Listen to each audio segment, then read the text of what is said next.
Peace. This is State Representative Supreme Omokunde of the 17th Assembly District. I'm here in Madison in my office, and you can hear the things in the background there. I wanted to give you all an update on some of the things that we're doing here in the state capitol. Yesterday we had our first session of the fall in 2021, and we were talking about the anti-critical race theory bills, or the bills that were talking about sex and race stereotyping. Namely Assembly Bills 411 and 414. Now, I expected there to be a very, robust conversation. We talked about a lot in committee, in the Education Committee and other committees that these bills actually went to.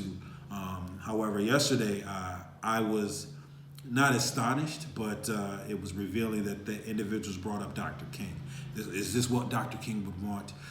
What would Dr. King say about this? These aren't the principles that he lived by. And I find it interesting that many people are still disingenuous about Dr. King, what he stood for, and what he would say in these times. People don't know the real Dr. King, and I invite them to read some of his books. He has written several books of his own. One of them is Where Do We Go From Here? Chaos or Community, Why We Can't Wait, and In a Single Garment of Destiny.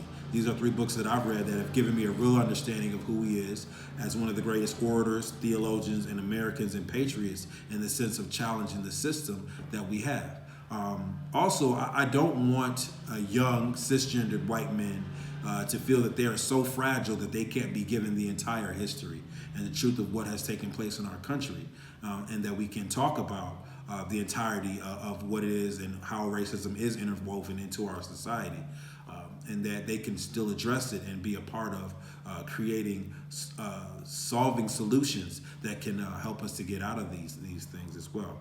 And so those are just some of the things that we talked about on the floor yesterday.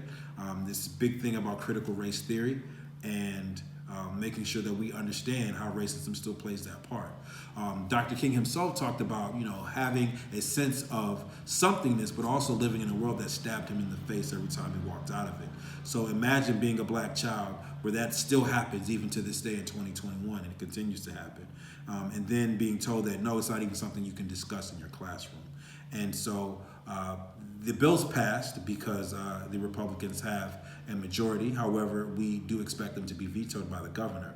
And so we do expect there to be more dialogue about them in the future. But I did want to give you an update and talk about what's going on here and what we're talking about here. Thanks a lot. Thanks for sending me here to represent you. Peace.